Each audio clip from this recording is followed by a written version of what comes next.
કે 2 દિવસ પહેલા જે બનાવ બન્યો તેમાં જે દીકરીઓની છેડખાની થઈ અને જે પ્રમાણે ના થવું જોઈએ થયું, તેને પણ હું સખત શબ્દોમાં વખોડું છું. અને જે પોલીસ સ્ટેશનના અંદર આવીને આખા પોલીસ સ્ટેશનને આપણે ઘેરી લીધું, બાંધવા લીધું, તેને પણ હું સખત શબ્દોમાં કહું. આજે હંમેશા આપણે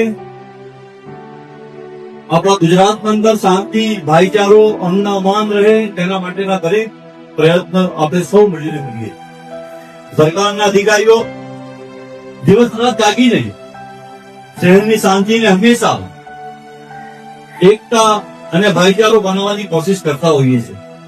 જ્યારે અમુક તત્વો દ્વારા આખી શાંતિને જે ઢાળવાનો પ્રયાસ થાય છે, ત્યારે આવા તત્વોને જે હંમેશા કોઈ ને કોઈ રીતે નાના એક બનાવને મોટો સ્વરૂપ આપે છે, એવા લોકોને આપણે ઓળખી